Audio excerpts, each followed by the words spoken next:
Hey guys, Derek here with Derek's All MMA channel to go over UFC 124 from last night.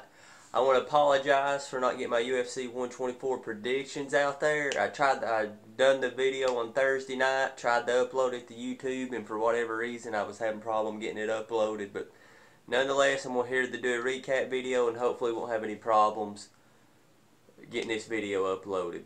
Start from the first fight on the main card. Thiago Alves, John Howard. I predicted this fight to go exactly how I actually predicted Thiago be able to stop it, but I wasn't surprised with the decision. You know, Thiago looked good. The key to this fight is, can Thiago continue? Hope he sticks with Mike Dolce, and this is his Thiago Alves we get to see on a regular basis, and he's got a shot to make some noise. I mean, to my opinion, he's the third ranked welterweight in the world. But for him to beat guys like Fitch or GSP, his cardio and wrestling have got to get better, and he took the first step and showing that he could do that last night. Where does Thiago go from here? I'm going to throw a weird matchup out for you. I think Thiago Alves should get the winner of Nate Diaz, Don Juan Kim. I think Don Juan Kim's going to beat Nate Diaz just because I think his wrestling and his size are too big of a difference, and I think Don Juan Kim he needs to fight somebody who's going to actually test him, and I think Don Juan Kim's wrestling is the type of opponent Thiago Alves needs to see that he's going to, because Don Juan Kim will press him, test his cardio, and that's something I want to see. Where does John Howard go from here? The Sean Pearson Matthew Riddle fight. I thought Sean Pearson, he got that win, so I'd like to see John Howard, Sean Pearson. That's where I would go with that. Second fight of the night, the only fight I predicted wrong on the main card, guys, and man, I did not see this coming. I was shocked as hell. I thought Stevenson would get this fight to the ground, but to me, the story of this fight is just Joe Stevenson, his horrible game plan. I mean, so much, just game plan. It's amazing to me that he continues to have horrible game plans. And he fights out of Greg Jackson. There's a part of you about Joe Stevenson that makes you wonder if he's all there. But nonetheless, give Danzig credit. He's going to stay in the UFC. Both of these guys got to look. I think Dana White's already came out and said that him and Joe Silva have already talked about it, and Joe Stevenson will not be cut. So both these guys will continue in the UFC, but both of them got to think, do they want to drop the 145?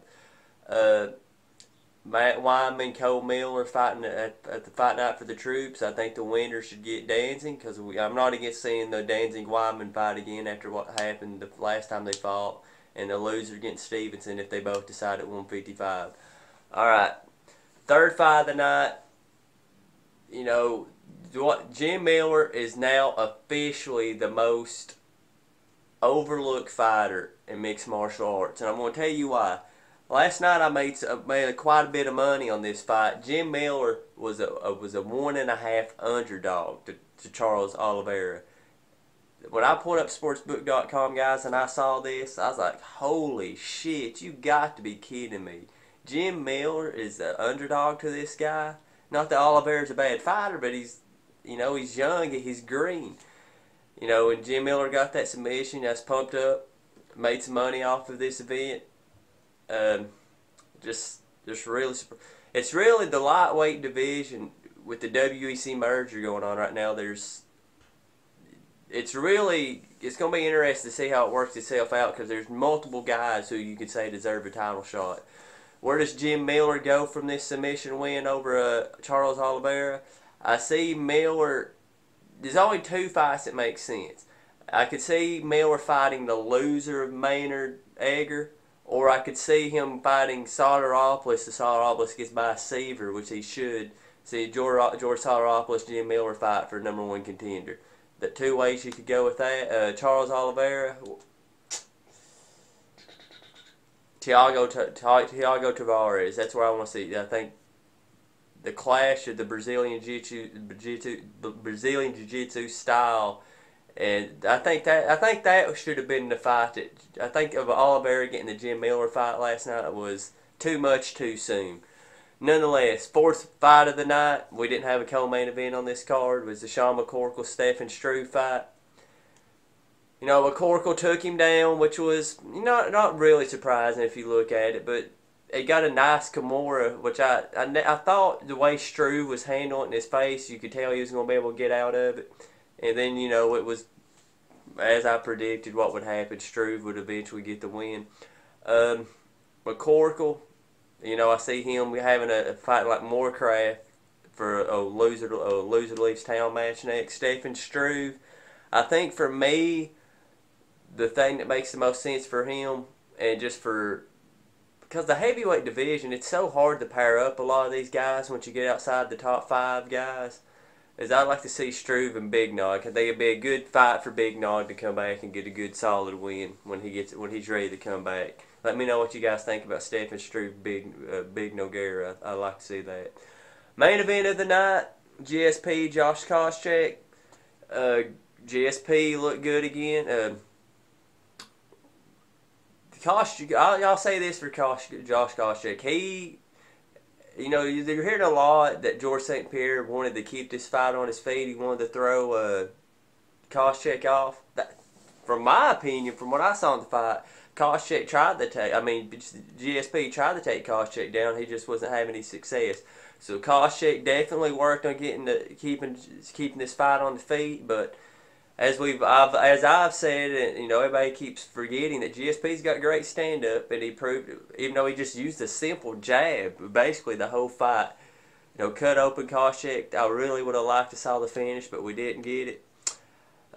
Where does Koscheck go from here? Jake Ellenberger. That's the fight we want to see. Jake Ellenberger gets through his opponent at UFC 126. Make that fight. Josh Koscheck, Jake Ellenberger. A lot of people are starting on the Anderson Silva thing. I mean, that's a fight we obviously want to see. I don't think it makes sense quite yet because I still think there's a couple guys in the division, in each of their divisions, that they need to beat before this fight happens. And I won't have a problem seeing this fight at the end of the year if they both defend the title 2 more times. I like to see GSP fight Jake Shields, even though I don't think Shields deserves the title shot, but that's going to happen. And I want to see if Fitch gets through BJ Penn. I want to see that fight one more time. I think people are underestimating John Fitch a lot, and that's a fight I want to see. So if GSP gets through those next 2 guys, and Anderson Silva gets through Belfort and Yushin Okami, which getting through Okami will not be easy just for stylistic matchups, I have no problem seeing those 2 fight at a 180 catch weight. I think Anderson's already made comments that he can make 180. And that could be the fight late 2011, somewhere November, December. We could see Anderson Silva GSP. I think it's starting to lead up that way, to where if GSP can get through Shields and Fitch, and Silva can get through Belfort and Okami, I 100% believe we will see that fight. Those guys can get through their next 2 opponents. And, Chael Sonnen's still out there for Silva, but I think with everything going on, I still think you can have that catch weight fight before going back to Sonnen. You guys let me know what you think about this issue. Great night of fights. I'll be on here in a couple weeks to give you my UFC 125 predictions. Peace out, guys.